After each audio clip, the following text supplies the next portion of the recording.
इधर नया चैप्टर शुरू हो रहा है, ठीक है, करंट। अभी रिवीजन चल रहा है, वो रिवीजन का मॉडल वाला आज पढ़ लिया था, अब पढ़ेंगे करंट के बारे में, ठीक है। करंट चैप्टर है, ये भी 3-4 दिन में हो जाएगा, उसका फिर कैपेसिटर पढ़ेंगे 2 दिन में हो जाएगा, ठीक है। करंट देखो क्या है, हम सबको पता है करंट क्या होता है, rate of flow of electrical charge through given cross sectional area. Definition पे इसको बहुत ध्यान देना, क्योंकि डिफिनेशन पे ध्यान दोगे, बचपन वाली डिफिनेशन नहीं कि rate of flow of charge, rate of flow of charge बोल दिया और निकल गया करंट बोल के, ठीक है। करंट क्या होता है कि किसी गिवन क्रॉस सेक्शन एरिया से, मान लो ये है, मान लो ये सिलेंडर है, ठीक है, वायर है, तो किसी गिवन क्रॉस सेक्शन एरिया से कितना net rate of flow of charge होता है उसको ही बोलते हैं करंट। कि गिवन क्रॉस सेक्शन एरिया से कितना net rate of flow of charge होता है उसको बोलते हैं करंट। डिफिनेशन लिखिए, net rate of flow of electrical charge तो given cross section area is known as electric current, ठीक है। अब बात मत करो, ठीक है। आई इक्वल टू फार्मूला क्या होता है, क्यू बार टी होता है ना, ये सबको पता है। क्यू का फार्मूला क्या होता है, हम इलेक्ट्रोस्टैटिक में पढ़ा है, एन इंटू ई होता है ना, अपन में टी। एन क्या होता है, number of free electron, E electronic charge time, ठीक है। ये rate of flow of charge हम लोग बोलते हैं, वही क्या है, आई करंट है। Net rate of flow of charge मैं बोल रहा हूँ, उसको करंट बोलेंगे, ठीक है। चार्ज फ्लो करे, इधर मान लो 10 चल कर रखी थी क्रॉस सेक्शन एरिया से, इधर गया 10 पर सेकेंड, इधर भी गया 10%, बताओ कितना चार्ज करंट हो गया, 0 करंट है ना। तो भाई मैं कह रहा हूँ कि इसीलिए कह रहा हूँ कि net rate of flow of charge through a given cross section in known as electric current. Formula हमारे पास ये, ठीक है। 2 फॉर्मूला इसका ध्यान दें, 2 तरीके से, जैसे फोर्स हम लोग देते हैं इंस्टेंटेनियस फोर्स, एवरेज फोर्स, वैसे ही कम, माशाल्लाह क्या हवा चल रही है ना, हाँ ठीक है, पढ़ाई वढ़ाई तो होती रहेगी, पहले हवा का मजा ले लो, ठीक है। करंट क्या है बताओ, 2 तरीके होते हैं, एक होता है इंस्टेंटेनियस, एक होता है एवरेज करंट। इंस्टेंटेनियस करंट क्या होता है, किसी इंस्टेंट पर तुम्हें करंट पूछता है तो उसको बोलेंगे इंस्टेंटेनियस करंट। किसी इंटरवल में अगर तुम्हें करंट पूछता हो तो उसको बोलेंगे एवरेज करंट। ये हम लोग को एवरेज इंस्टेंटेनियस हम लोग शुरू से ही पढ़ते चले आ रहे, 1D से ही सब बातें समझ में आती रही है, ठीक है। इंस्टेंटेनियस का फॉर्मूला क्या होता है, dq/dt। मतलब क्या कहना चाह रहा है, इसका मतलब समझना, चार्ज का डिफरेंशिएशन टाइम के रिस्पेक्ट में इज नोन है इंस्टेंटेनियस करंट। चार्ज का differentiation with respect to time is known है इंस्टेंटेनियस करंट। इसमें जो चार्ज होना चाहिए उसका फंक्शन कैसा होना चाहिए, टाइम के, मतलब q = 3t² + 2t + 5, ऐसा कुछ होना चाहिए। तो इस अगर ऐसे दिया हो तो तुरंत इंस्टेंटेनियस करंट मत निकालना, क्वेश्चन को पढ़ना पहले क्या पूछ रहा है। हो सकता है वो 3t² + 2t + 5 दे के तुमसे एवरेज करंट पूछ ले, तो उसमें ये मत कर देना कि इसको देख के हमारे भाई वो हो जाता ना कि अरे भाई अब यहाँ डिफ्रेंशिएशन ही होगा। चार्ज का फंक्शन टाइम में देख के डिफ्रेंशिएशन मत करना, तुम देखना पूछ क्या रहा है। अगर वो इंस्टेंटेनियस करंट पूछता है तब जाके चार्ज का डिफ्रेंशिएशन टाइम के रिस्पेक्ट में करना, करंट मिल जाएगा तुम्हें, ठीक है। वो कौन सा करंट मिलेगा, इंस्टेंटेनियस। एवरेज का फॉर्मूला क्या था, डेल q/dt। डेल q क्या, q final q upon t final नीचे, ये बोला टोटल फ्लो अपॉन में टोटल टाइम। ये थोड़ा करंट की बात थी, बहुत ज़्यादा थ्योरी में नहीं जाना है, फार्मूले ध्यान देने हैं, न्यूमेरिकल पे ध्यान देना है, यही हमारे लिए काम का है, ठीक है। अब तुमसे अगर पूछता है फाइन इंस्टेंटेनियस करंट पूछता है, अब फाइन एवरेज करंट, एग्जांपल तो इसने दिया q = 3t² + 2t + 3।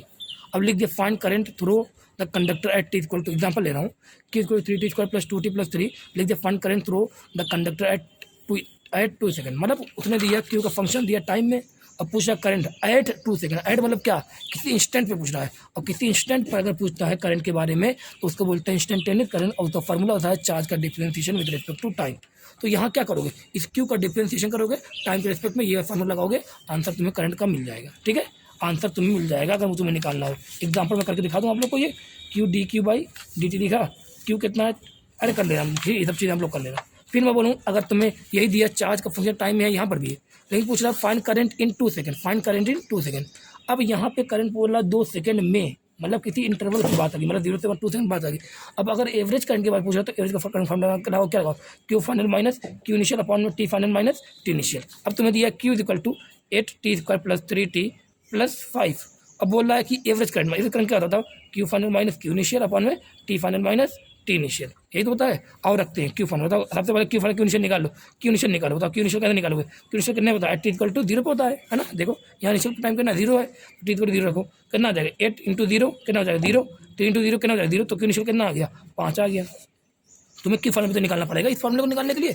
Q final क्या होगा बताओ, क्यू फाइनल क्या होने वाला, क्यू फाइनल होगा 8 × टाइम करना, फाइनल टाइम कितना दिया 2 दिया है, तो 8 × 2 का स्क्वायर प्लस में 3 × इसमें देखना 3 × 2 प्लस में 5, 2 to the 4 is the 32 plus 3, यहाँ पे 3 × 2 है 6 हो गया प्लस 5, ठीक है। तो 32 + 5 37 और 37 और 6 43, ये क्यू फाइनल आ गया 43, क्यू इनिशियल आ गया 5 अपॉन में टी फाइनल कितना 2 है, टी इनिशियल है, यहाँ तक ये आ जाएगा एवरेज करंट।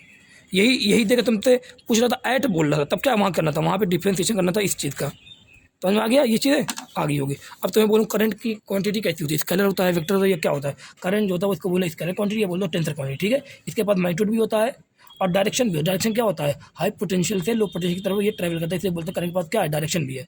लेकिन करंट जो है वेक्टर लॉ ऑफ एडिशन को फॉलो नहीं करता। एग्जाम्पल तो मैं आप लोग को दे दूँ, दिखा दूँ। ये है 3, ये देखो ध्यान देना, ये 3 एम्पीयर करंट आ रहा है और ये आ रहा है 2 एम्पीयर करंट, ठीक है। ये 60 डिग्री पे है।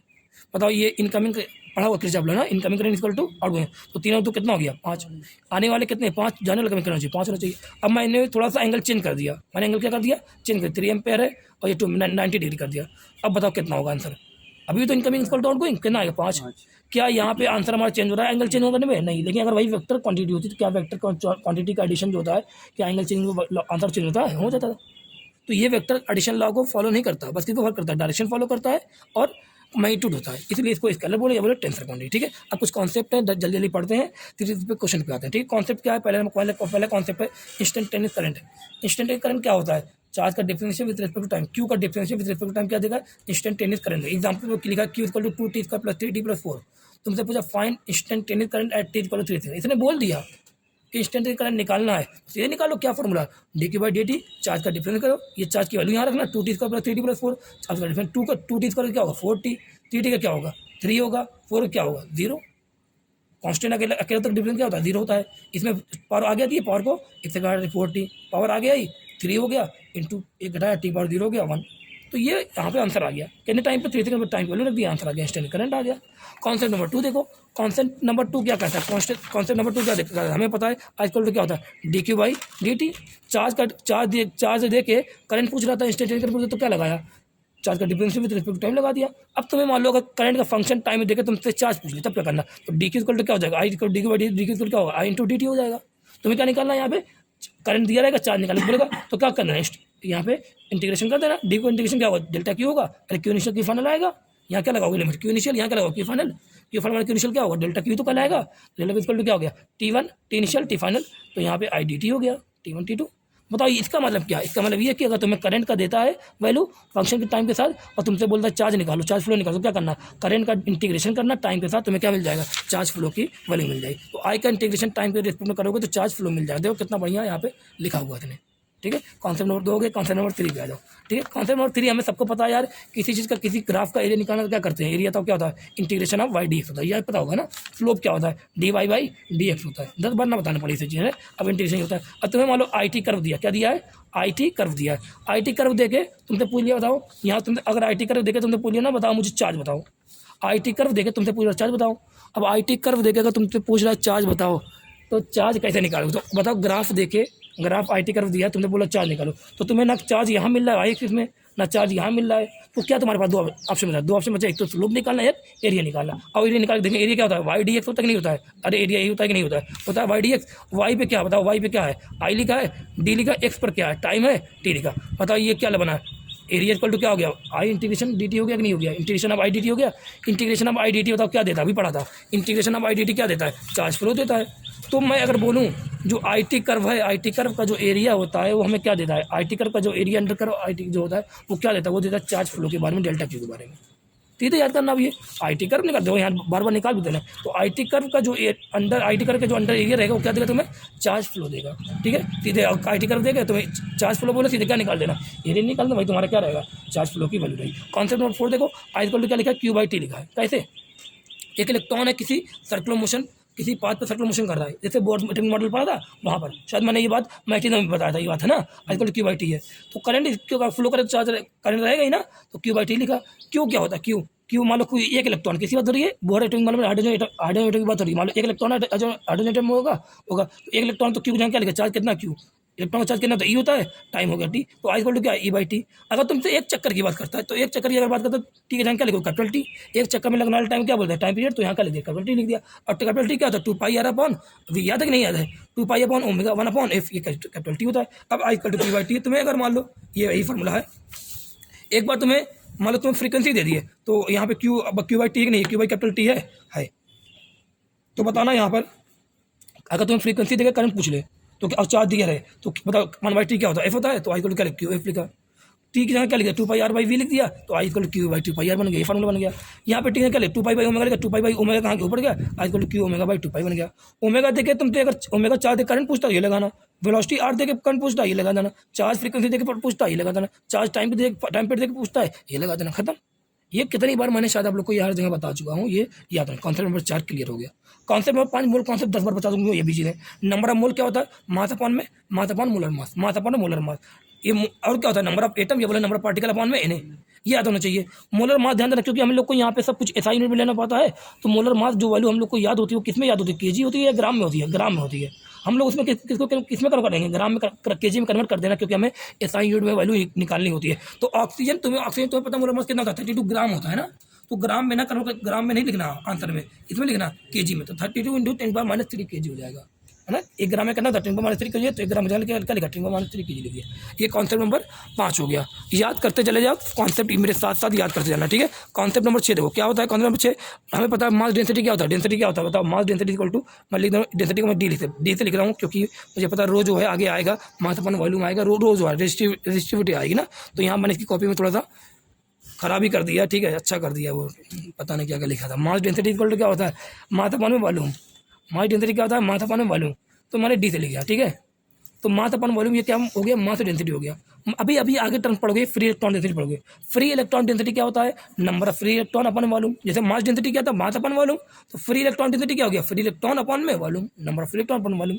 इसको किससे डिनोट करोगे, फ्री इलेक्ट्रॉन डेंसिटी कैसे लिखोगे, स्मॉल एन से लिखोगे। फ्री इलेक्ट्रॉन डेंसिटी कैसे लिखोगे, स्मॉल एन से लिखोगे। नंबर ऑफ फ्री इलेक्ट्रॉन को कैसे लिखोगे, कैपिटल एन से लिखोगे। वॉल्यूम किसे लिखोगे, कैपिटल वी से लिखोगे। ये तुम्हारा ये थोड़ा सा टर्म भी हो गया, 6 कॉन्सेप्ट नंबर 6 हो गया, ठीक है। कॉन्सेप्ट नंबर 6 देखो, 7 देखो कॉन्सेप्ट नंबर क्या है। कॉन्सेप्ट नंबर 7 क्या कह रहा है, कॉन्सेप्ट नंबर 7 ये कह रहा है कि मान लो क्रॉस सेक्शन एरिया, ध्यान देना, कोई क्रॉस सेक्शन एरिया है, अरे जी बहुत अच्छे समझना।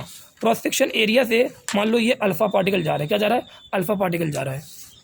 तो तुमसे पूछ रहा है कि यहाँ पे करंट कितना होगा, तो एक अल्फा पार्टिकल नहीं, n number of alpha particle जा रहे हैं, तुमसे पूछा करंट क्या होगा। हम सबको पता है करंट का फॉर्मूला क्या था, इक्वल टू क्या होता है, Q/T होता है। क्यू इक्वल टू होता है ना, क्यू इक्वल टू क्या होता है ना आप लोग, क्यू इक्वल टू क्या होता है, N × E होता है। E क्या होता है, ई जब होता है, ध्यान रखना, Q equal to N × E हम लोग कब लिखते हैं, बोलना आप लोग, Q equal to N × E कब होता है, जब कोई इलेक्ट्रॉन के लिए लिखते हैं। अगर इलेक्ट्रॉन फ्लो करता है तो हम लोग लिखते हैं Q equal to N × E, number of electron into electronic charge. Electronic charge कितना होता है, E होता है। तो आओ Q का फॉर्मूला आप लोग मेरे साथ याद करो, Q का फॉर्मूला याद करो मेरे साथ, क्या होता है Q का फॉर्मूला, होता है N × E, N × E नहीं, N × electronic charge, sorry N × charge लिख देना, N × यहाँ पे चार्ज ऑन वन पार्टिकल जो भी रहेगा। तो अब मैं अगर मतलब मुझे इलेक्ट्रॉन लिखना है तो क्यू इक्वल क्या लिखता है, एन ही लिखता हूँ। लेकिन अल्फा पार्टिकल है ना, तो अल्फा पार्टिकल में क्यू इक्वल क्या लिखूँ बताओ, n number of alpha particle हो गया। ई क्या होता है, ऊपर जो चार्ज होता है कितना होता है, क्या ई होता है कि 2E होता है, ऊपर चार्ज 2E। तो अल्फा पार्टिकल में क्यू इक्वल टू एन ही नहीं लिखोगे, जब भी अल्फा पार्टिकल की बात आएगी तो एन इंटू क्या लिखोगे, 2E लिखोगे। अपॉन में टाइम लिखा तो ये हो गया अल्फा पार्टिकल फॉर्मूला, क्या हो गया, एन इंटू 2E अपॉन में टाइम, ये अल्फा पार्टिकल, ये 7वां कॉन्सेप्ट हो गया। समझ में नहीं आ रहा है, +2 चार्ज क्या, charge on one alpha particle. तो फॉर्मूला याद करना, इक्वल टू क्या होता है, q equal to q upon में टी, क्यू इक्वल टू क्या है, number of alpha particle into charge on one alpha particle upon में टाइम। वही अगर करंट की यहाँ पे अब 8वां देखो, यही क्रॉस सेक्शन एरिया से इलेक्ट्रॉन जा रहा है, तो अब यहाँ मुझे लिखना है तो क्या इक्वल टू Q/T लिखा। अब क्या लिखा, number of free electron into electron charge on one electron, charge कितना होता है, ई होता है अपॉन में टाइम। ये देखो इलेक्ट्रॉन के लिए लिख दिया, ये मैंने अल्फा पार्टिकल के लिए लिख दिया। सिंपल चीज़ें आ रही नहीं, आ रही हैं। तो ये हो गया कॉन्सेप्ट नंबर 8 हो गया। कॉन्सेप्ट नंबर 9 देखो, डायरेक्शन के बारे में। डायरेक्शन सबको बताया, डायरेक्शन क्या होती है बताओ, करंट की, always from high potential to low potential. High potential तो लो पोटेंशियल तरफ ये डायरेक्शन होती है करंट की, ठीक है। एक और तरीके बोलो, always move along the motion of positive charge. अगर मान लो कोई पॉजिटिव चार्ज है वो इधर जा रहा है, बताओ करंट किधर होगा, due to positive charge, due to positive current कहाँ पे होगा, यही होगा।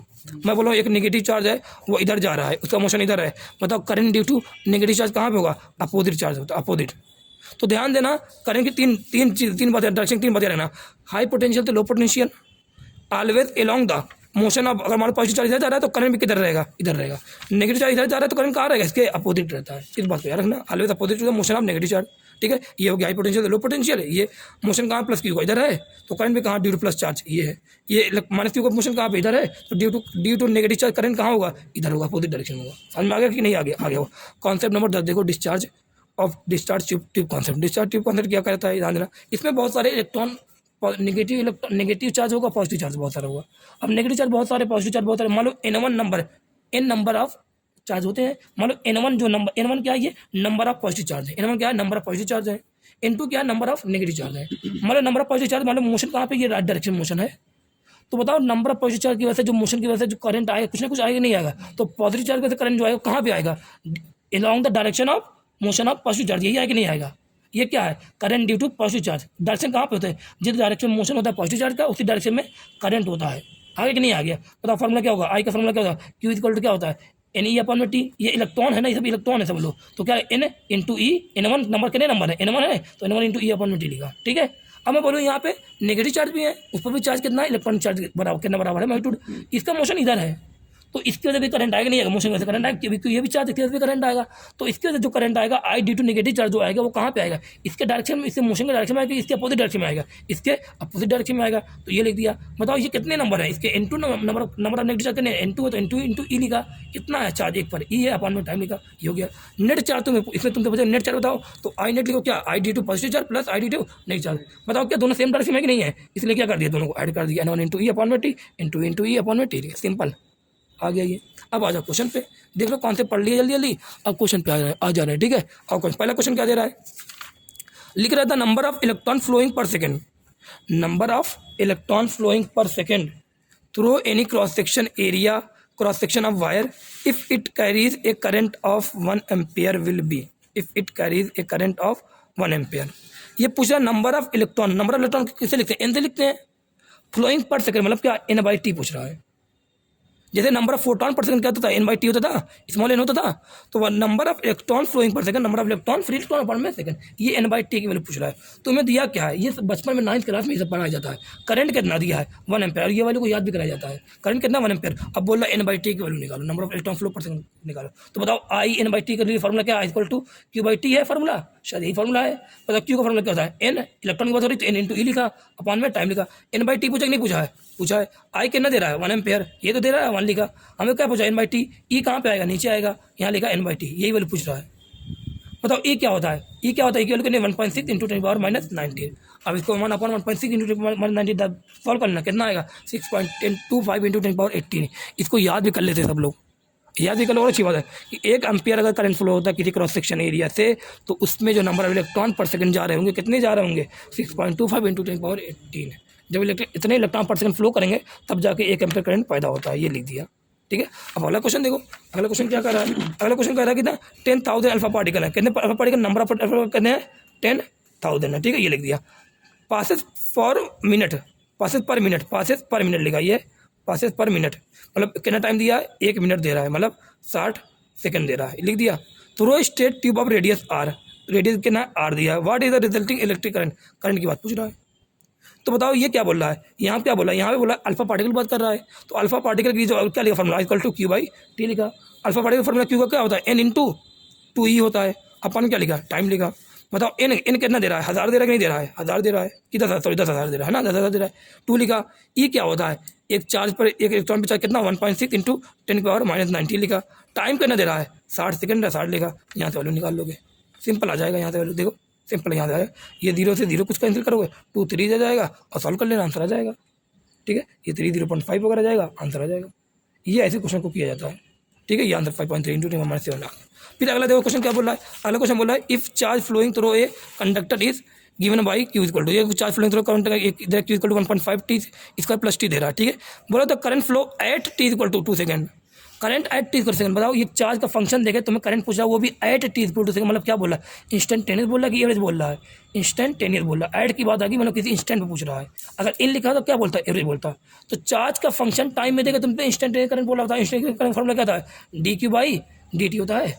बताओ क्या लिखा डी बाई डी टी लिखा, चार्ज का फंक्शन क्या है 1.5 टी स्क्वायर है प्लस में टी लिखा। क्या करना है यहाँ पे चार्ज का डिफरेंशिएशन कर देना विद रिस्पेक्ट टू टाइम, तुम्हें करंट मिल जाएगा, बाद में ये वैल्यू रख देना, आंसर आ जाएगा, सिंपल है।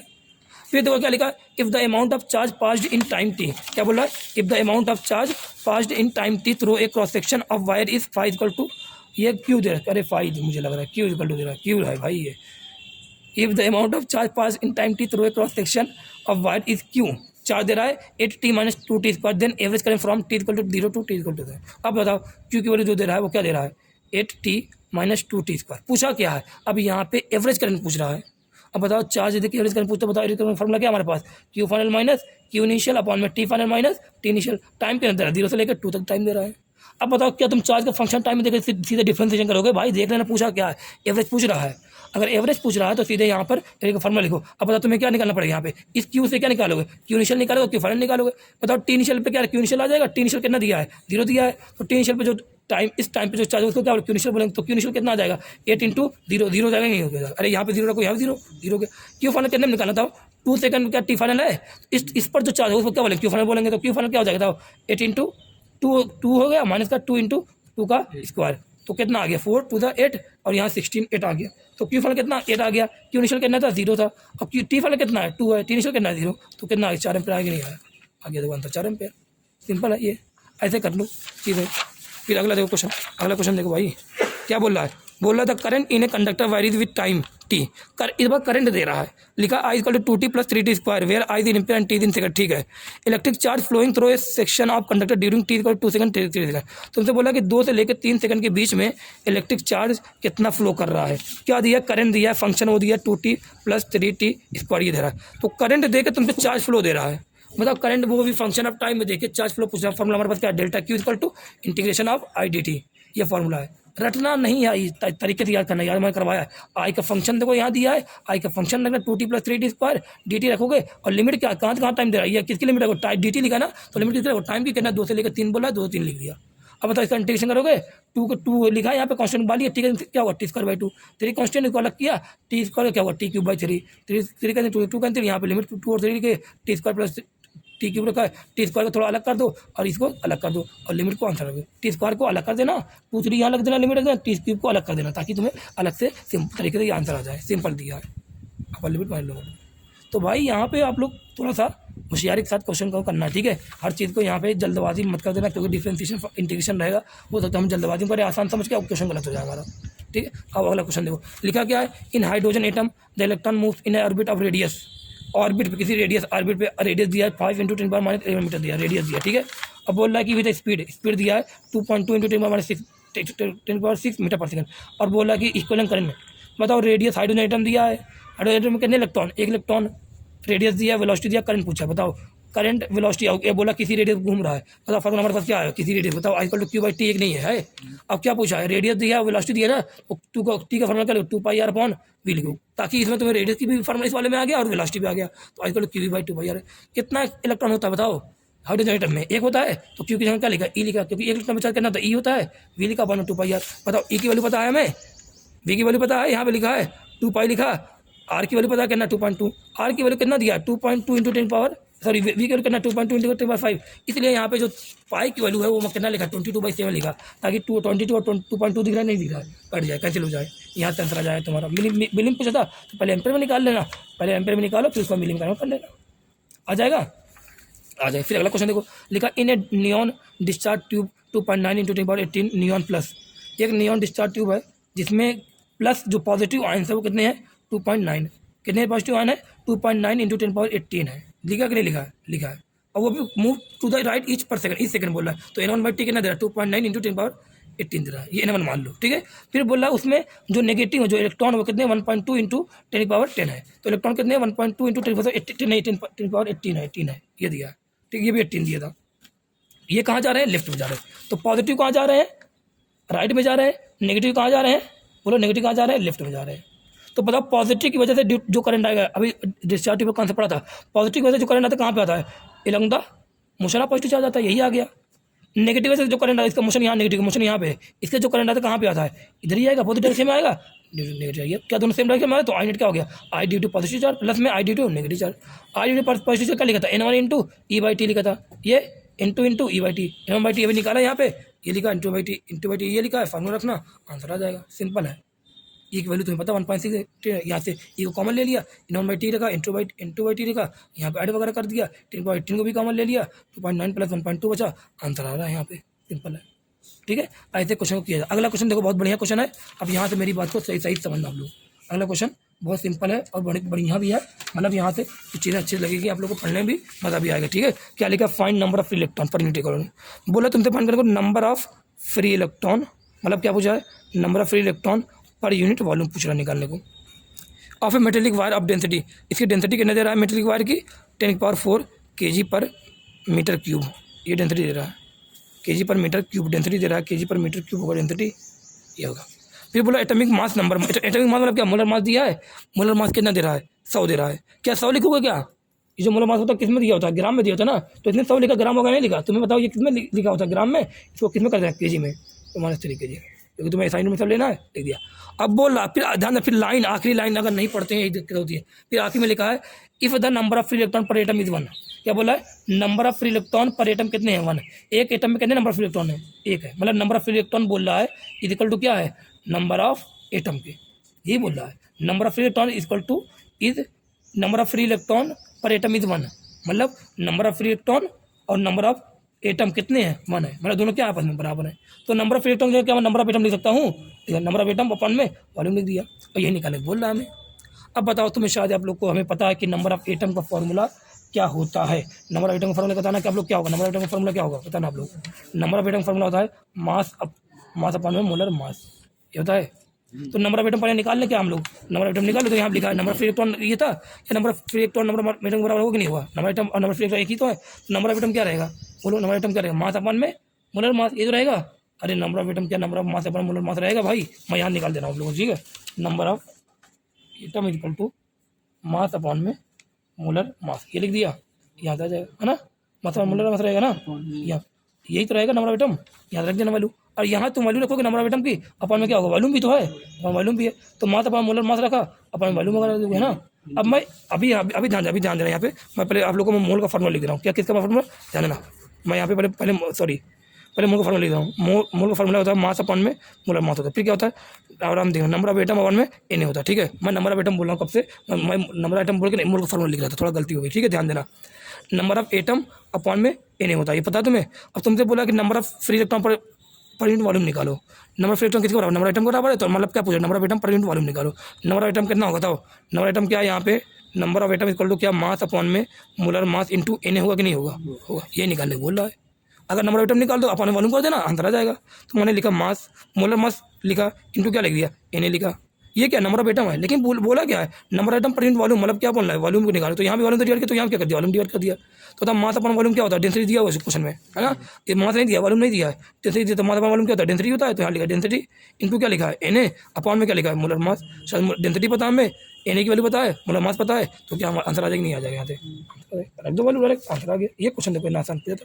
फिर यहाँ देखना क्या लिखा है, the current through wire depend on time as i दिया, आई का फंक्शन देखो ये दिया है, बोला calculate the charge cross through cross section area wire in the first 10 second, first 10 second मतलब क्या, इन 10 सेकंड मतलब क्या, 0 से लेकर 10 सेकंड बाद बोला, टाइम क्या बोला है, 0 से लेकर 10 सेकंड बोला, और करंट का फंक्शन दिया टाइम, करंट देके फंक्शन देकर टाइम पूछे क्या लगाओगे, delta q equal to integration of i d t लगा दिया, आई की वैल्यू रखी, लिमिट क्या 0 से लेकर 10 तक बोल रहा है, 0 से 10 तक का 2 + 3t बोल रहा है 2, एक बार ध्यान देना मल्टीप्लाई करना, डी टी है 2 dt हो जाएगा, फिर 3t dt हो जाएगा, 2 dt का इंटीग्रेशन क्या होगा, 2 dt का इंटीग्रेशन क्या होगा, 2t होगा, 3t dt का इंटीग्रेशन क्या होगा, 3t² होगा, कर लेना लिमिट याद रखना, उसको आंसर यहाँ से आ जाएगा, ठीक है, सिंपल ये क्वेश्चन है।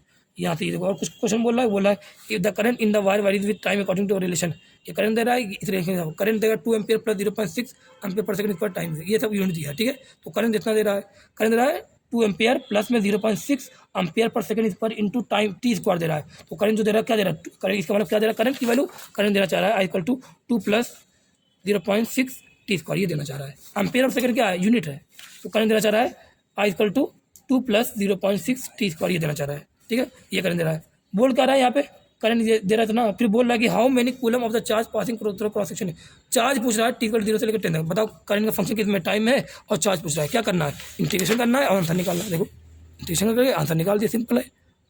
ये तुम्हारा यहाँ पे हो गया किसके बारे में, थोड़ा एक सेक्शन मैंने पढ़ा दिया आप लोग को, सिंपल सा था, इसमें हम लोग ने करंट के बारे में पढ़ा, ठीक है, करंट के बारे में पढ़ा, अब करंट के क्वेश्चन वगैरह ठीक ठाक कर लिया, ठीक है। अब मैं आप लोग बता दूँ कंसेप्ट ऑफ डायरेक्ट वेलोसिटी बताने सोच रहा हूँ, बताऊँ कि इतना रहने दूँ, पढ़ा दूँ, पढ़ा दें, हाँ कॉन्सेप्ट पढ़ा दूँ सही से, इस पर क्वेश्चन भी करा देंगे आगे ना, ठीक है। कॉन्सेप्ट ऑफ ड्रिफ्ट वेलोसिटी क्या समझना, बहुत अच्छे समझना कॉन्सेप्ट ड्रिफ्ट वेलोसिटी, कितनी बार मैंने आप लोगों को बताया था, इसे याद करना आप लोग, ठीक है।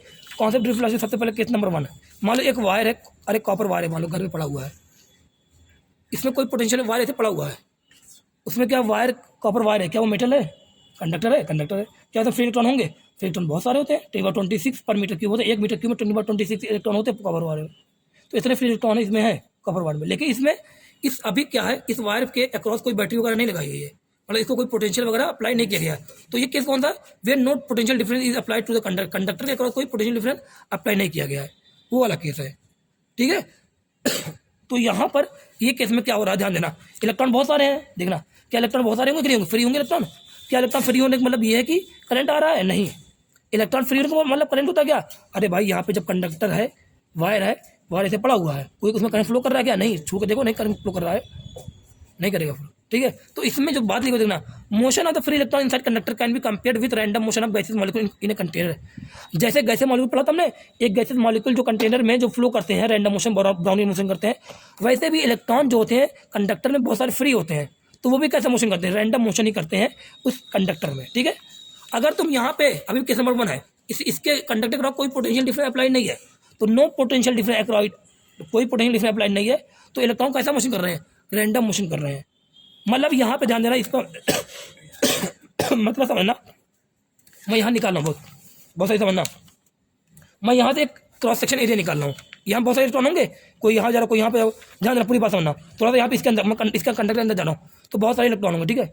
अब बहुत सारे इलेक्ट्रॉन होंगे, यहाँ पे एटम भी तो होगा, तो इलेक्ट्रॉन क्या करेंगे, इलेक्ट्रॉन रैंडम मोशन कर रहे हैं, कभी इलेक्ट्रॉन यहाँ गए टकरा रहे हैं, कभी यहाँ टकरा रहे हैं किसी से, कभी यहाँ टकरा रहे हैं, कभी यहाँ टकरा, कभी यहाँ, इस तरह ये इलेक्ट्रॉन सभी रैंडम मोशन कर रहे हैं।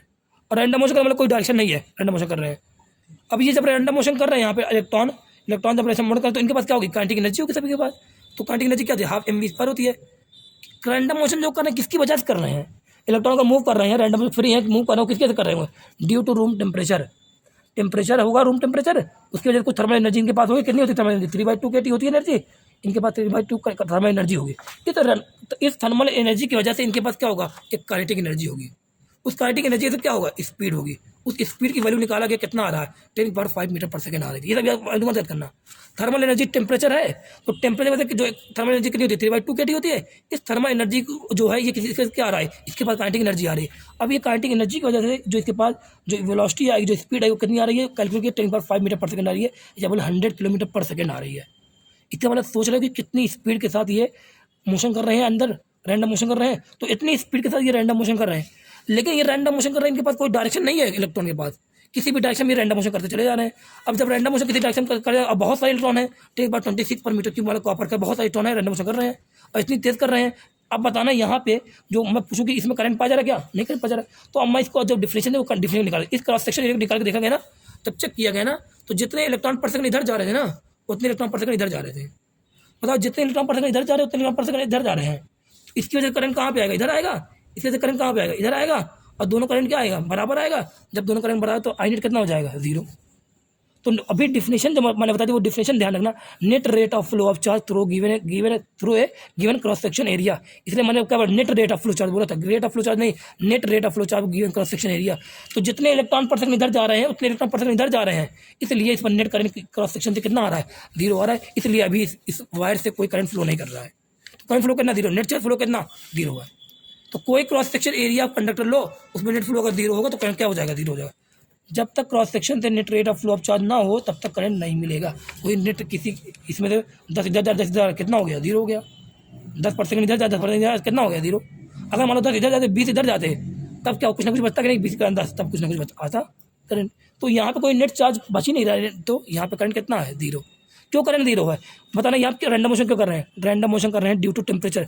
टेम्परेचर की वजह से इनके पास क्या है, काइनेटिक एनर्जी है। काइनेटिक एनर्जी क्या, स्पीड है। स्पीड कितनी है, 10⁵ मीटर पर, मतलब बहुत ज़्यादा स्पीड है। बहुत ज़्यादा स्पीड से क्या करें, रैंडम मोशन। कैसा मोशन कर रहे हैं, बिल्कुल गैस के पार्टिकल जैसा रैंडम मोशन, ब्राउनिंग मोशन कर रहे हैं, ठीक है। इसकी वजह से क्या हो रहा है, ये इधर टकरा रहे हैं, इनको कोई डायरेक्शन वगैरह नहीं है। जब टकरा रहे हैं इधर उधर, तो इनके बाद एक क्रॉस सेक्शन एरिया को निकाल के चेक किया गया, तो उस पर जो नेट फ्लो चार्ज, नेट था चार्ज का फ्लो था, वो कितना था, 0 था। इसलिए करंट कितना आ रहा है, 0 आ रहा है, खत्म। ये केस नंबर 1 था। केस नंबर 2 देखो। अब क्या हो रहा है, अब यही जो कंडक्टर था ना, इस कंडक्टर के क्रॉस क्या लगा दिया गया, एक बैटरी लगा दी गई। जब कंडक्टर के क्रॉस बैटरी लगा दी, डीसी बैटरी लगा दी गई, अब इसके क्रॉस बताओ कंडक्टर के क्रॉस क्या डिफरेंस डेवलप हो गया, पोटेंशियल डिफरेंस आ गया। मान लो यहाँ V1 यहाँ पे V2, एक पोटेंशियल डिफरेंस आ गया। अब बताओ, जब कंडक्टर के अक्रॉस पोटेंशियल डिफरेंस आ गया, ड्यू टू पोटेंशियल डिफरेंस, क्या इस कंडक्टर के अक्रॉस जो होगा, कंडक्टर के अंदर जो होगा, पोटेंशियल डिफरेंस की वजह से क्या इलेक्ट्रिक फील्ड आई कि नहीं आई है। तो ड्यू टू पोटेंशियल डिफरेंस इसके अंदर क्या आ रही है, इलेक्ट्रिक फील्ड आ रही है। अब बताओ, इलेक्ट्रिक फील्ड का काम क्या होता है, इलेक्ट्रिक फील्ड का काम होता है चार्ज पर फोर्स लगाना। किसी दूसरे की फील्ड में जाओगे तो क्या लगता है, फोर्स लगता है। तो बताओ, ये जो फील्ड इसके अंदर है क्या इलेक्ट्रॉनिक फील्ड है, नहीं। ये तो बाहर बैटरी लगाया है, वो बैटरी की फील्ड है यहाँ पे अंदर है, एक्सटर्नल इलेक्ट्रिक फील्ड कितनी है 0 है, अंदर फील्ड है। तो अंदर जो फील्ड लगाई गई है वो फील्ड के ड्यू टू किसकी बैटरी, ये किसकी फील्ड है, किसी एक्सटर्नल चीज की बैटरी फील्ड है, कहाँ पे इनसाइड कंडक्टर है। तो फील्ड की वजह से जो फोर्स लगता है कितना एफ इक्वल टू कितना लगता है क्यू इंटू ई लगता है, नहीं लगता है। तो बताओ फील्ड की वजह से जो बताओ रहेंगे इलेक्ट्रॉन जो इस पर रहेंगे उन पर क्या लगने वाला है, फोर्स लगने वाला है। अब बताओ जो इलेक्ट्रिक फील्ड की डायरेक्शन कहाँ पे, यहाँ पे ना ये पॉजिटिव है ये क्या नेगेटिव है, इलेक्ट्रिक फील्ड की डायरेक्शन कहाँ पे होती है, पॉजिटिव से लेके नेगेटिव तक होती है। तो पॉजिटिव से इलेक्ट्रिक फील्ड डायरेक्शन कहाँ पे इधर आ रही है। तो अगर इलेक्ट्रिक फील्ड डायरेक्शन ये है तो बताओ इलेक्ट्रिक फील्ड की डायरेक्शन के सेम डायरेक्शन में क्या इलेक्ट्रॉन फोर्स लगता है, नेगेटिव लगता है या अपोजिट डायरेक्शन लगता है फोर्स। इलेक्ट्रिक फील्ड डायरेक्शन अगर ये है तो जो अगर इसके अंदर कोई नेगेटिव चार्ज का कोई फोर्स आया तो नेगेटिव चार्ज का कोई इलेक्ट्रॉन आया तो या कोई नेगेटिव चार्ज पार्टिकल आया तो उस पर फोर्स इलेक्ट्रिक फील्ड कहाँ लगाती है, अपने अपोजिट कितना लगाएगी, इक्वल टू पी लगाएगी। तो इसके इलेक्ट्रॉन का जो मोशन इधर हो रहा है, इधर हो रहा रैंडम मोशन हो रहा था, अब इलेक्ट्रिक फील्ड कहाँ पे आ गई, इधर आ गई नहीं आ गई, आ गई है। जब इलेक्ट्रिक फील्ड डायरेक्शन ये आ गई है तो इलेक्ट्रिक फील्ड पहले बताओ क्या आया, पोटेंशियल डिफरेंस आया। पोटेंशियल डिफरेंस क्या आया, इलेक्ट्रिक फील्ड आई, कहाँ पे इलेक्ट्रिक फील्ड है, इनसाइड कंडक्टर है, किसकी इलेक्ट्रिक फील्ड है, बैटरी की है, कोई एक्सटर्नल चीज़ की है। अब due to external electric field जो इलेक्ट्रॉन है उन पर क्या लगे, फोर्स लगे, कितना फिजिकल क्यू ही लगे, डायरेक्शन कहाँ लगेगा, इलेक्ट्रिक फील्ड की अपोजिट डायरेक्शन, क्योंकि इलेक्ट्रॉन कैसा नेगेटिव है तो अपोजिट डायरेक्शन लगे फोर्स। अब बताओ जो फोर्स लगेगा ड्यू टू इलेक्ट्रिक फील्ड, जब फ्री इलेक्ट्रॉन पर फोर्स लगेगा कहाँ लगेगा, अपोजिट डायरेक्शन में लगेगा। जब इन पर फोर्स लगेगा तो फोर्स की वजह से जो इलेक्ट्रॉन होंगे ना वो क्या करेंगे, ड्रिफ्ट कर जाएंगे। ड्रिफ्ट मतलब क्या, अभी तक बहुत ज़्यादा जब इन पर बैटरी लगी तो क्या कर रहे थे, रैंडम मोशन कर रहे थे, बहुत ज़्यादा इधर उधर कर रहे थे, नेट चार्ज 0 था, नेट करंट 0 था। लेकिन अभी क्या हुआ, अभी ये रैंडम मोशन अभी भी करेंगे, सब कुछ वैसा ही होगा, लेकिन अब क्या होगा, इनको एक डायरेक्शन मिल गई कि हाँ ये किसी एक डायरेक्शन में जाना चाहते हैं।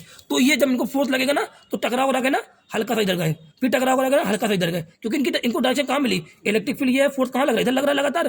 फोर्स अगर लगातार इधर लग रहा है तो इनको फोर्स पता लग रहा है रैंडम मोशन कर रहे हैं, कभी टकरा इधर गए, फिर टकरा हल्का इधर, फिर टकरा हल्का सा इधर गए, फिर टकरा हल्का सा इधर। इस तरह ये रैंडम मोशन करते हुए यहाँ तक पहुँचेंगे। तो इलेक्ट्रॉन जो है मोशन करता तब जाकर हम लोग को दिखेगा ये रैंडम मोशन, ये दिखेगा इधर, ये देखो लाइन लगी। Due to this force electron start drifting in opposite direction of electric field and during motion they face many collision with heavy positive ions in their path. क्या हो रहा है समझना, मैंने आप लोगों को शायद बताया क्लास में कि एक पेज लेना, एक बुक कॉपी लेना, उस पर बहुत सारे पिलर लगा देना, उस कॉपी को ऐसे रखे ना, उस पर एक बॉल छोड़ देना।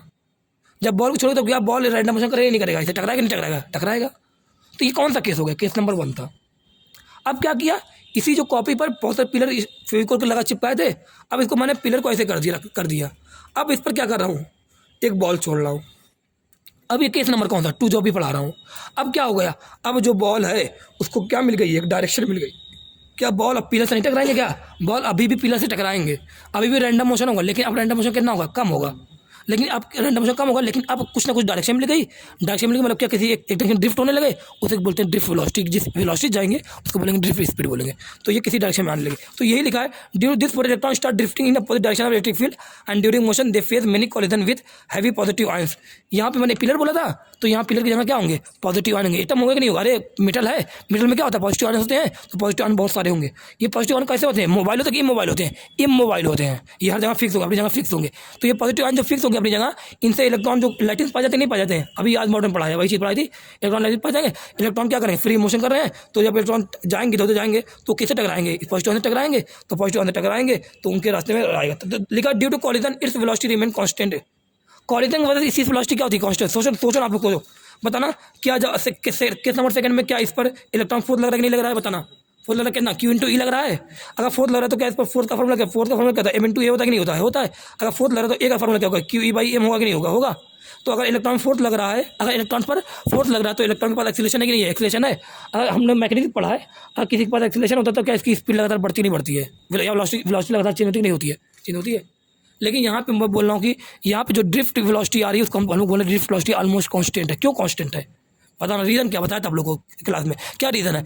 जब ये इलेक्ट्रॉन मोशन कर रहे हैं, ध्यान देना, जब इलेक्ट्रॉन मोशन ऐसे कर रहे हैं तो ये रैंडम मोशन जब कर रहे हैं तो एक इलेक्ट्रॉन ये पॉजिटिव आनी होगी, यहाँ पॉजिटिव है, एक बार इलेक्ट्रॉन आकर टकराए ना, मतलब इलेक्ट्रॉन जो मोशन कर रहे हैं कितने से मोशन कर रहे हैं, 10 की पावर, मान लो इस इलेक्ट्रॉन का जो मोशन है मान लो 10 का मतलब 5 मीटर पर सेकंड कर रहे हैं, तो मतलब एग्जाम्पल सब कर रहे हैं। अब जब इलेक्ट्रॉन मोशन कर रहे हैं ना, तो इलेक्ट्रॉन मोशन कर रहे हैं तो टकराए, मान लो 10 मीटर पर सेकंड इलेक्ट्रॉन मोशन कर रहे हैं। अब 10 मीटर पर सेकंड चल रहे हैं ना, तो वो जब यहाँ से लेके यहाँ तक जाएंगे, मान लो एक पिलर यहाँ पे, एक पिलर यहाँ पे, एक पॉजिटिव आने यहाँ पे, एक पॉजिटिव है, तो इलेक्ट्रॉन जब यहाँ से यहाँ तक जाएंगे ना, उन पर क्या लग रहा है, फोर्स लग रहा है। जब फोर्स लग रहा है उनका एक्सेलरेशन क्या, स्पीड क्या होगा, बढ़ेगा, मान लो 10 से हो गया 20 हो गया, स्पीड बढ़ी कि नहीं बढ़ी, बढ़ी। लेकिन जब टकराया फिर पॉजिटिव आंसर टकराया, टकराने की वजह से क्या हो गया, एनर्जी लॉस हुआ, तो एनर्जी लॉस हुआ मतलब क्या हो गया, स्पीड घट गई। जो 10 से 20 हुई तो 20 से फिर क्या हो गई, 10 हो गई। अब फिर बताओ, फिर जब ये नई नई तरीके से फिर अगली जगह जाएंगे, फिर क्या होगा, कितने जाएंगे, 10 से जाएंगे, फिर 10 से फिर कितनी बढ़ेगी, मतलब 20 बढ़ेगी। फिर 20 के बाद फिर टकराने फिर कितनी होगी, 10, मतलब इसके बाद स्पीड लगातार कितनी हो रही है, 10 हो जा रही है, मतलब स्पीड लगातार क्या हो रही है, कांस्टेंट हो रही है। तो यहाँ पे इलेक्ट्रॉन पर कोई पूछे फोर्स लग रहा है कि नहीं लग रहा है, बोलना लग रहा है, क्या इलेक्ट्रॉन पर एक्सीलरेशन है कि नहीं है, लेकिन स्पीड क्या हो रही है, कांस्टेंट। कौन सी स्पीड कांस्टेंट है, ड्रिफ्ट स्पीड, जिस स्पीड से ये ड्रिफ्ट करें वो स्पीड कांस्टेंट है, समझ में आ रहा है। तो इलेक्ट्रॉन लिखा ना, due to collision its velocity remain constant. अगर कॉलिजन ना होता, अगर यहाँ पे पॉजिटिव आयंस ना होते तो कॉलिजन ना होता, अगर इस कंडक्टर के बीच में पॉजिटिव आयंस ना होते जो कि पीले की तरह खड़े हैं, तो क्या होता, कॉलिजन होता। कॉलिजन करना होता तो क्या होता, इसकी स्पीड लगातार क्या होती, बढ़ती रहती। अगर स्पीड लगातार बढ़ती तो क्या इसकी स्पीड कांस्टेंट रहती, क्या नहीं। कॉलिजन क्या कर रहा है, कॉलिजन से एनर्जी क्या हो रही है, लॉस हो रही है। तो जितनी स्पीड बढ़ती है ना ड्यू टू कॉलिजन, जो कॉलिजन पहले जो जितनी स्पीड बढ़ती है वो स्पीड कॉलिजन से क्या हो जाती है, घट जाती है। स्पीड क्या हो जाती है, जितनी थी पहले उतनी बराबर हो जाती है। मतलब स्पीड को क्या करता है, कॉलिजन कांस्टेंट करता है। ठीक है, ये सब एनसीईआरटी लाइन है। तो लिखा so the average velocity by which electron effectively displace. तो जिस इफेक्टिवली मतलब जिस स्पीड से ये इलेक्ट्रॉन इफेक्टिवली एक जगह दूसरी जगह जा रहा है, उस स्पीड का नाम क्या देता है, ड्रिफ्ट वेलोसिटी। और बोले जिस वेलोसिटी से इलेक्ट्रॉन ड्रिफ्ट होगा उस वेलोसिटी को क्या बोलेंगे, ड्रिफ्ट वेलोसिटी बोलेंगे। ठीक है, ये हो गया। इलेक्ट्रॉन फोर्स लगाने से, बताओ इलेक्ट्रॉन फोर्स लगाने से क्या कर रहा है, इलेक्ट्रॉन को फोर्स लगाने से इलेक्ट्रॉन क्या कर रहा है, रैंडम मोशन बंद नहीं होता है। ये सेकंड केस में हमने क्या लगाया, पोटेंशियल डिफरेंस लगाया। पोटेंशियल डिफरेंस क्या आया, electric field I. Electric field से इलेक्ट्रॉन पर क्या लगा, फोर्स लगा। तो इलेक्ट्रॉन पर फोर्स लगने से क्या इलेक्ट्रॉन को रैंडम मोशन बंद हो गया, नहीं। अभी भी वो पिलर से टकरा रहा है, नहीं टकरा रहा, लेकिन रैंडम मोशन कम, लेकिन रैंडम मोशन बंद नहीं था, लेकिन क्या हो जाता है, कम जरूर हो जाता है, कम होता है। And due to this force, इस फोर्स की वजह से क्या होता है, ये ड्रिफ्ट होता है। ड्रिफ्ट होता है कहाँ पे, एक डायरेक्शन में रैंडम मोशन होगा। अब जो रैंडम मोशन होगा वो किसी एक डायरेक्शन होगा, मतलब रैंडमनेस क्या हो जाती है, कम हो जाती है due to drifting, due to force. तो ड्रिफ्ट स्पीड ऑलमोस्ट कांस्टेंट होती है। ये वालों निकाल दो, कैडी रहेगी 10⁻⁴ मीटर पर सेकंड रहेगी। मतलब इलेक्ट्रॉन 10⁻⁴ मीटर पर सेकंड चल रहा है, कॉलिजन किया, चल रहा है 10⁻⁴ मीटर पर सेकंड। तो जब तक कॉलिजन नहीं किया तब तक स्पीड क्या हो रही, बढ़ते रही, 10⁻² होगी, -1 हो गई। टकराया फिर कितनी हो गई, 10⁻⁴ होगी। फिर स्पीड बढ़ रही है, फिर टकराया फिर कितनी होगी, 10⁻⁴ होगी। मतलब ये लगातार हम लोग को एवरेज अगर देखें तो इसकी स्पीड लगातार क्या आ रही है, कांस्टेंट कितनी आ रही है, 10⁻⁴ मीटर पर सेकंड आ रही है। किसकी वजह से कांस्टेंट आ रही है, ड्यू टू कॉलिजन। किससे कॉलिजन कर रहा है इलेक्ट्रॉन, पॉजिटिव आयन जो इमोबाइल आयन पड़े हुए हैं। तो जब इलेक्ट्रॉन को फोर्स लगा तो इलेक्ट्रॉन क्या मिला, एक्सीलरेशन मिला। एक्सीलरेशन मिला, स्पीड क्या हुई, इंक्रीज हुई। बट स्पीड फिर क्या हो गई, डिक्रीज। क्यों डिक्रीज हो गई, एक्सीलरेशन स्पीड बढ़नी चाहिए, क्यों डिक्रीज हो गई था, ड्यू टू कॉलिजन। इसलिए स्पीड क्या होती है, ऑलमोस्ट कांस्टेंट होती है। ठीक है, लेट अस इमेजिन। अब मैं देखो यहाँ पे मैं चीज़ें बता नहीं रहा हूँ, ये सब चीज़ें नहीं हम लोग को देखना है। ठीक है, लेकिन इंपॉर्टेंट पॉइंट क्या हम लोग समझाया, all free electron move with drift, ध्यान देना, all free electron move with drift velocity. सभी इलेक्ट्रॉन किससे मूव कर रहे हैं, ड्रिफ्ट वेलोसिटी से मूव कर रहे हैं। एक मैं आप लोग को एक चीज़ बता दूं जो एनसीईआरटी जो बना हुआ है, मान लो ये इलेक्ट्रॉन है, इलेक्ट्रिक फील्ड की डायरेक्शन ये है, तो इलेक्ट्रॉन बताओ कहाँ जाना चाहिए, इधर मूव करना चाहिए। तो मान लो इलेक्ट्रॉन देखो ये मूव कर रहा है, ध्यान देना, ये एनसीईआरटी बना हुआ है। तो पहला केस बना रहा हूँ, पहला केस जब इलेक्ट्रिक फील्ड नहीं है, तो पहला केस इलेक्ट्रॉन कैसे रैंडम कर रहा है, ये कर रहा है, यहाँ गया, यहाँ गया, यहाँ गया, फिर यहाँ पे आया, फिर यहाँ पे आया, फिर मान लो इलेक्ट्रॉन यहाँ गया, ये यहाँ से लेके यहाँ तक आया। एनसीईआरटी डायग्राम बना हुआ देख लेना, आप लोगों का सेंड भी किया था ग्रुप पे, चेक कर लेना। फिर क्या हुआ, मतलब रैंडम मोशन ये हो गया, यहाँ तक आया, मतलब यहाँ से यहाँ तक आया, रैंडम मोशन है, इसको बोलेंगे रैंडम मोशन। लेकिन जैसे ही इलेक्ट्रिक फील्ड लगाई, अब इसको क्या मिल गया, एक नेट डायरेक्शन मिल गई, कहाँ मिल गई, पीछे की तरफ मिल गई, फोर्स मिल रहा है। अब इलेक्ट्रॉन क्या करेगा, अब इलेक्ट्रॉन थोड़ा सा कहाँ गया, पीछे जाएगा। अब देखो इसको फोर्स कहाँ मिला, पीछे मिल रहा है, पीछे जाएगा। अब बताओ इलेक्ट्रॉन कहाँ गया, पीछे। तो इलेक्ट्रॉन जो पहले यहाँ पे आ रहा था, अब ड्यू टू फोर्स कहाँ पे आया, यहाँ पे आया, हल्का सा ड्रिफ्ट हुआ कि नहीं हुआ, ये जो क्या बोलते हैं इसको, ड्रिफ्ट डिस्टेंस बोलते हैं, ड्रिफ्ट हो गया कि नहीं हो गया, यहाँ से आ गया। पहले जब रैंडम मोशन नहीं था, जब इलेक्ट्रिक फील्ड नहीं थी, तो इलेक्ट्रिक फील्ड नहीं पहला केस था, तब यहाँ पे आकर रुक रहा था। अब कहाँ पे ड्रिफ्ट हो, अब कहाँ थोड़ा सा देखो इलेक्ट्रिक फील्ड थोड़ा अपोजिट आ रहा है, आ रहा है, अब यहाँ पे आ गया, फिर टकराएगा रहेगा, फिर कहाँ पे आएगा, फिर हल्का से यहाँ पे, फिर टकराएगा रहेगा, फिर कहाँ पे आएगा, यहाँ पे, फिर आएगा टकराएगा, फिर यहाँ पे आएगा। इस तरह इलेक्ट्रॉन क्या हुआ, आगे बढ़ता है, किस स्पीड से जा रहा है, कितने स्पीड जा रहा है, ये ड्रिफ्ट जो हो रहा है, ये जो ड्रिफ्ट होगा कितनी स्पीड से होगा, 10⁻⁴ मीटर पर सेकंड, ये हो गया। अब यहाँ पे आप लोग सीधे फॉर्मूला याद करो ड्रिफ्ट वेलोसिटी का। ड्रिफ्ट फॉर्मूला क्या होता है, याद करना, ये सब चीज़ मत देखना, ये सब ड्रिफ्ट फॉर्मूला क्या है, ई इंटू ई मतलब इलेक्ट्रॉन चार्ज। किसकी बात हो रही है यहाँ पे, क्या ड्रिफ्ट कर रहा है, इलेक्ट्रॉन कर रहा है, e into electric field upon mass, किसका मास, इलेक्ट्रॉन का, इंटू टाउ। टाउ क्या होता है, रिलैक्सेशन टाइम। रिलैक्सेशन टाइम क्या होता है, इलेक्ट्रॉन दो कॉलिजन के बीच में जो टाइम लगाता है वो बोलते हैं रिलैक्सेशन टाइम। मान लो ये पॉजिटिव आयंस है, ये पॉजिटिव आयंस मोबाइल है, positive mobile, electron random motion कर रहा है, तो इलेक्ट्रॉन मतलब यहाँ तक टकराया इससे। अब यहाँ से लेके यहाँ तक टकराने में जो टाइम लगेगा, यहाँ से लेके यहाँ तक टाइम को बोलेंगे रिलैक्सेशन टाइम। इस टाइम तक ये क्या रिलैक्स है, क्या बोलेंगे, रिलैक्सेशन टाइम बोलेंगे। ठीक है, ये ड्रिफ्ट वेलोसिटी फॉर्मूला क्या है, e into e by m into tau. Direct current drift velocity formula क्या लिखा, all free electron move with drift velocity, there is no accumulation of charge in current. Conductor. क्या conductor में कोई charge का accumulation होता है? क्या कहीं चार्ज एक्यूमुलेट होता है? नहीं, वो मोशन करता रहता है, फ्री है नहीं, करता रहता है। In current conductor therefore total charge entering at one end of conductor is equal to total charge leaving पर। ध्यान देना, अगर मैं बोलूँ एक्यूमुलेशन ऑफ चार्ज नहीं होता है, तो अगर मान लो यहाँ से 10 पर सेकंड 10 चार्ज पर सेकंड निकल रहा है, तो यहाँ कितना आना चाहिए? 10 चार्ज पर सेकंड यहाँ पे इंटर करना चाहिए। चार्ज का एक्यूमुलेशन नहीं होता, यहाँ से अगर गया फिर जितना यहाँ पे आया उतना ही यहाँ गया, उतना ही यहाँ पे गया, उतना ही यहाँ पे गया। ये होता है, ये कुछ बातें यहाँ पे इसको याद रखना, ठीक है। फिर current carrying conductor is electrically neutral. Current carrying conductor क्या होता है? इलेक्ट्रिकली न्यूट्रल, मतलब क्या, जितने नेगेटिव होंगे उतने क्या होंगे? पॉजिटिव होंगे। सोचो ना, अगर मान लो यहाँ से सोचो ना, ये करंट करिंग कंडक्टर है, अगर यहाँ लो यहाँ 10 निकल गया, तो यहाँ क्या कर रहा है? 10, अगर 10 यहाँ 10 नेगेटिव आ गया, 10 नेगेटिव यहाँ निकला, तो यहाँ क्या करेगा? 10 इंटर कर लेगा ना, खत्म। तो ये हमेशा क्या हुआ? नेगेटिव। तो ये सब भी पॉइंट याद करना, ठीक है। तो डी वेलोसिटी फॉर्मूला का E/E/m/टाउ, ये आ गया। कुछ रिलेशन बिटवीन है, relationship between I and VD है। कैसे निकालेंगे? हम सबको पता है नंबर ऑफ फ्री इलेक्ट्रॉन का फॉर्मूला क्या होता है? नंबर या बोले इलेक्ट्रॉन डेंसिटी फॉर्मूला क्या है? यहाँ फ्री इलेक्ट्रॉन डेंसिटी फॉर्मूला क्या है? नंबर ऑफ इलेक्ट्रॉन अपॉन में वॉल्यूम है कि नहीं? फॉर्मूला बताया था अभी यार, इसके पहले कॉन्सेप्ट में। नंबर ऑफ इलेक्ट्रॉन, वॉल्यूम क्या होता है? क्रॉस एक कंडक्टर का एरिया इंटू लेंथ होता है, इंटू लेंथ। मतलब स्मॉल एन क्या आ गया? कैपिटल एन अपॉन में ए इंटू एल आया कि नहीं आया? बताओ, इंटू ए आ गया भाई कि नहीं आ गया? कैपिटल एन क्या हो जाएगा? Small n into A L आ जाएगा नहीं आ जाएगा? आ जाएगा। अब बताओ यहाँ पे मैं बोलूँगा आप लोग से, डिस्टेंस क्या होता है? डिस्टेंस क्या होता है? डिस्टेंस होता है ड्रिफ्ट वेलोसिटी इनटू टाइम।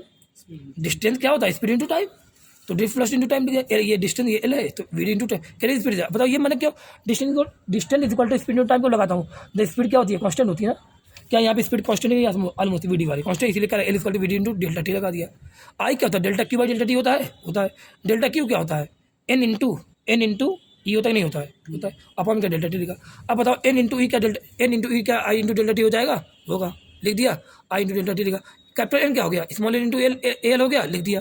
ई है, एल क्या है? वो तो एल क्या भी लिखा? L equal to v d into delta t लिखा, रख दिया। बताओ आई इक्वल टू क्या आ गया? आई इक्वल टू आ गया n into e into a into v d. Direct formula मेरे साथ याद करना, मेरे साथ फॉर्मूला याद करना। आओ याद करो मेरे साथ फॉर्मूला। ड्रिफ्ट वेलोसिटी का फॉर्मूला क्या आया? E into capital E upon में एम इंटू टाउ। बोल दो, याद कर ले, याद हो जाए। आई की फॉर्मूला क्या आ रहा है? N into e a v d. याद हो जाएगा मुझे। टाउ जो है क्या रिलैक्सेशन टाइम है, ये लगभग कहना 10⁻14 सेकंड है। एवरेज, इसको पढ़ो, average relaxation time, average time elapse between two successive collision. इसको थोड़ा देख लेना, ठीक है। फिर पढ़ते हैं मीन फ्री पाथ। फिर क्या पढ़ते हैं? मीन फ्री पाथ अच्छा पता था आप लोग को, मैंने कहाँ पर? थर्मो में, कि ये दो कॉलिजन के बीच में दो डिस्टेंस ट्रेवल होती है, दो कॉलिजन के बीच में दो डिस्टेंस ट्रेवल होती है, बोलते हैं मीन फ्री पाथ। तो average distance travel by electron between two collision, तो क्या बोलेंगे? मीन फ्री पाथ बोलेंगे। इसको हम लोग को ध्यान देना नहीं है ज़्यादा, वैल्यू अगर देख लेना इसमें, याद करें, ठीक है। आ जाएगा। आजकल लोग कितना आ रहा है? एन इंटू ई, फिर a v d, n e a v d, n फिर ई अलग है, फिर ए है, फिर वी डी है। ड्रिफ्ट वेलोसिटी, वी डी क्या है? ड्रिफ्ट वेलोसिटी है, ठीक है। वी डी क्या आ गया? आई अपॉन एन ई ए, आई अपॉन एन ई ए आ गया। आई क्या है? ये आई है, एन ई लिखा। ए क्या है? ए है क्रॉस सेक्शन एरिया, कितना? पाई आर स्क्वायर, ये लिख दिया। तो देखो वी डी का formula I upon n e A, या बोले I equal to n e V D, A का फॉर्मूला लिख दिया, पाई आर स्क्वायर। बताओ वी डी क्या होता है? ई बाई एम टाउ होता है कि नहीं होता है? ई क्या होता है? बताओ ई, या बोले v d equal to e by e into क्या लगेगा? टाउ को चला, ई टाउ बाई एम हो गया कि नहीं? हो गया। ई लिखा। ई क्या है? ये इलेक्ट्रिक फील्ड है। इलेक्ट्रिक फील्ड का फॉर्मूला क्या? वी बाई एल होता है नहीं? अरे delta v equal to e l होता है, तो delta v equal to e l होता है। ई क्या होगा? डेल्टा वी बाई एल होगा कि नहीं? तो यहाँ पे वी बाई एल लिख दिया। तो आप मेरे साथ फॉर्मूला याद करो, मेरे साथ फॉर्मूला याद करो। वी डी का फॉर्मूला क्या आ रहा है? आई अपॉन, बोलो आई अपॉन एन ई ए आ गया। वी डी का फॉर्मूला और क्या था? ई बाई एम इंटू टाउ था, आ गया। या बोले ई टाउ बाई एम इंटू ई है कि नहीं है? याद आ गया। ये दो फॉर्मूला हो गए वी डी के, याद हो जाएंगे। अब बताओ ई टाउ बाई एम, अगर फॉर्मूला में पोटेंशियल की बात करा तो क्या लिखो? V by l. तो क्वेश्चन में अगर इलेक्ट्रिक फील्ड की बात करा तो ये लगाना वी डी का फॉर्मूला। अगर वी डी पूछ रहा है पोटेंशियल की बात करा तो ये लगा देना। अगर वी डी पूछा करंट बात कर रहा है तो ये लगा देना। जिसकी बात करें उसका फॉर्मूला लगाना। 10 बार मैं आप लोग को ये बात कह चुका हूँ ना, ये लगा देना, यहाँ ये फॉर्मूला आ जाएंगे। फिर यहाँ पे क्वेश्चन वगैरह है, थोड़ा सा आप लोग देख रहे हैं यार, टाइम बिल्कुल बचा नहीं है, मतलब टाइम कम ही है, ठीक है। अंधेरा एकदम हो गया है, तो एक बार तो क्वेश्चन आप लोग थोड़ा सा देख लेना, ठीक है। क्वेश्चन देखना, करंट डेंसिटी थोड़ा आप लोग बता देना, कॉन्सेप्ट थोड़ा बता देना, थोड़ा मैं कॉन्सेप्ट बता दे रहा हूँ, आप लोग को ध्यान देना। कॉन्सेप्ट थोड़ा बता दे रहा हूँ, क्या कॉन्सेप्ट है? करंट डेंसिटी, ठीक है। करंट डेंसिटी क्या होता है हम सबको पता ना। चलो ये कल ही बताऊँगा, कल बताऊँ क्या इसको? स्ट्रेचिंग वाला कॉन्सेप्ट पता है, ये कल बता देंगे, ठीक है। आज थोड़ा सा ना मॉडर्न भी हो गया, ठीक ठाक हो गया था, और ये भी हो गया। दोनों वीडियो देख लेना, कहाँ से तुमको यहाँ समझ में आएगा, जो देखेगा उसे वो ही सुनेगा ना। ठीक है, चलो ठीक है, आज के लिए इतना बहुत है।